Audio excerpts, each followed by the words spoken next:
Hello and welcome to the Piano Man's Library. Today I'm going to let you know all the books that I read for the month of March. There's quite a few today, so I'll just get right to it. Okay, the first one that I read, actually it was at the very end of February, and I briefly mentioned it, but I didn't have it with me because somebody else snitched it to read. What Happened at Midnight by Franklin W. Dixon.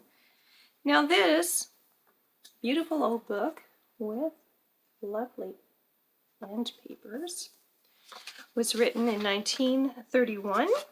It is number 10 in the Hardy Boys series. This was my first Hardy Boys experience, and I have to say, I thought it was really good. I'm glad I wasn't their mother, though, because some of the things that they did would have just had me in a heart attack or something. Just, yeah. But it was very good, and I am so glad that we found that copy. The next book that I started to read was Don Quixote. This particular edition,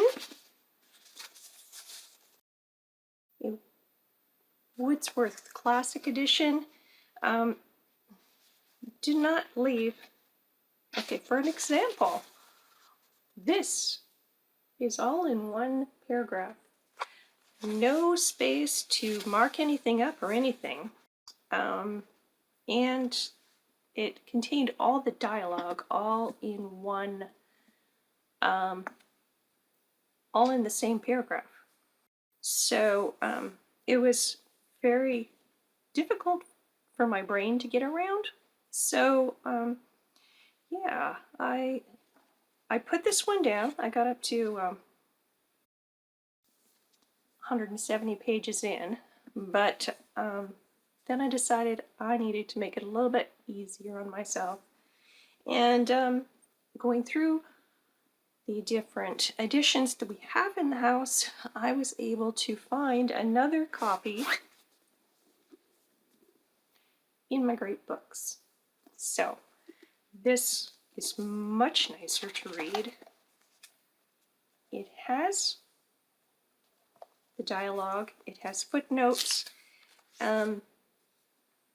Yeah, I really, really enjoy these great books editions. So there's that.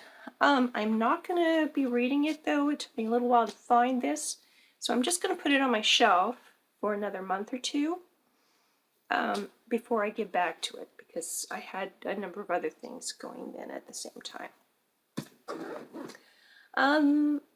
The next one that I read, or started reading, I actually DNF'd.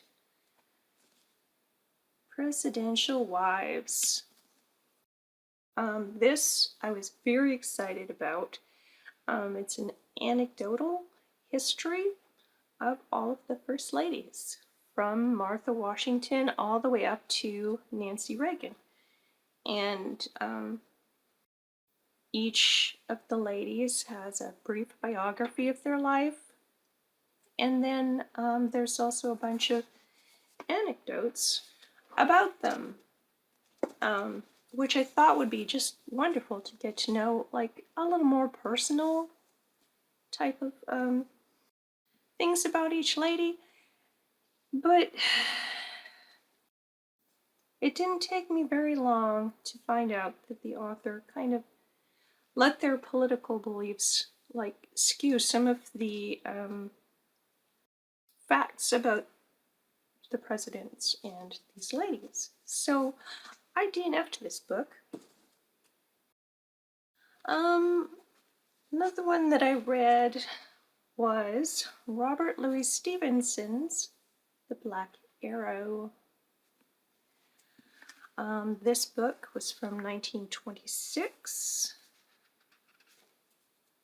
Did I say that Hardy Boys was 1926? Hardy Boys was 1931. This one was 1926. And true to Robert Louis Stevenson's other books, it has some beautiful illustrations in there. I had read, this is my third book of his in the last 12 months or so. Treasure Island with a Young Boy, and Pirates, and was the first one, and then Kidnapped by a slightly older boy who was finished his basic schooling, but not, I think at the very end of the book he did some college, went to college after that. And then this is a little bit older than that. He's still not of age, but he can, old enough to be married, should he want to and have permission to do so. Yeah. Anyway, it was another fantastic adventure, and I really enjoyed it. I also, over the last couple of months, were working my way through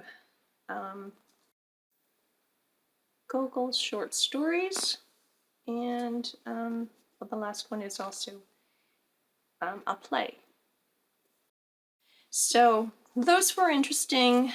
Some were good, some I didn't care for at all. Probably the most popular one in here would be The Nose. So there was that, if you want a nose running around town. Let's see. Next, we have A Room with a View by Ian Forster.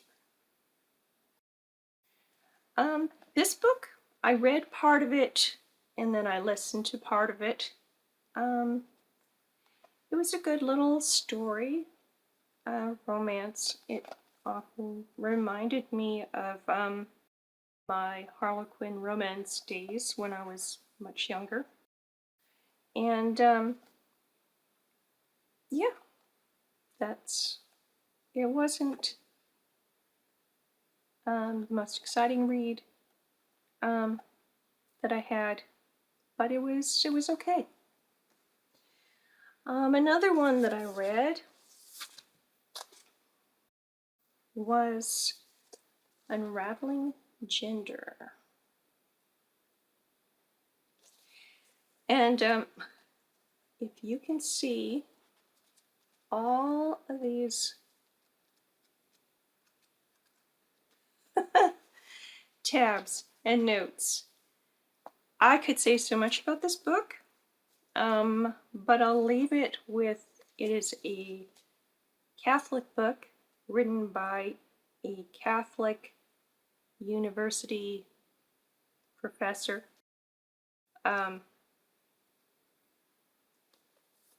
And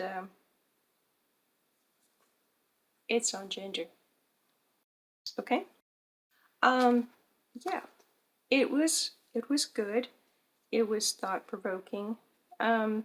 His history that he put this in, that he said it led up to the issues with gender that we have currently.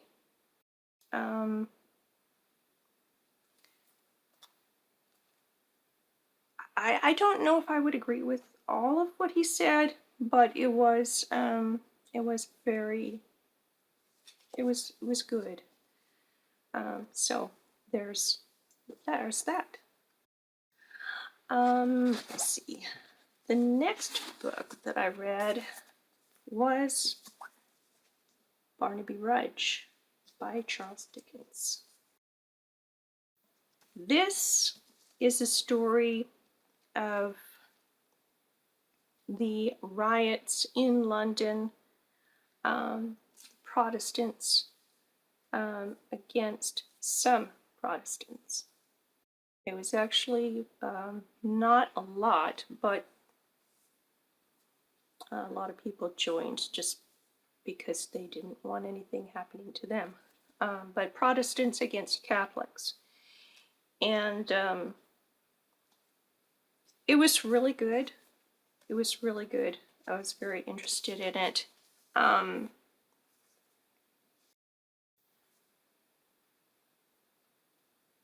Barnaby Rudge is not a hero.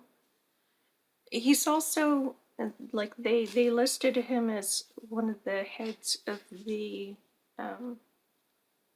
rioters, and he's not that either.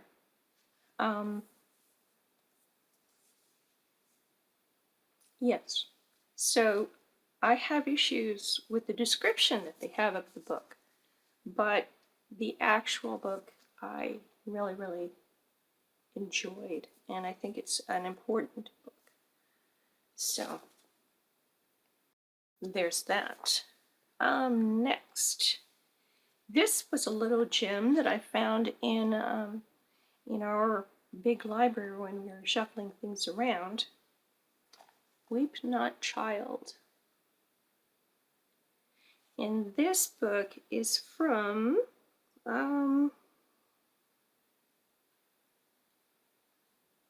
Kenya. And the author's from Kenya. The story takes place in Kenya, and it was very fascinating for me. It's not a feel-good book. It's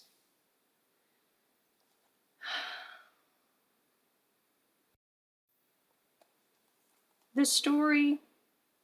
Well, basically, during World War I, many of the men were taken away to war to work for the British, help haul stuff around and stuff. Not necessarily to fight. I don't think any of the people, at least any of the ones in the story, actually fought for the British. But they went with them, they would carry their stuff, they would cook for them, etc.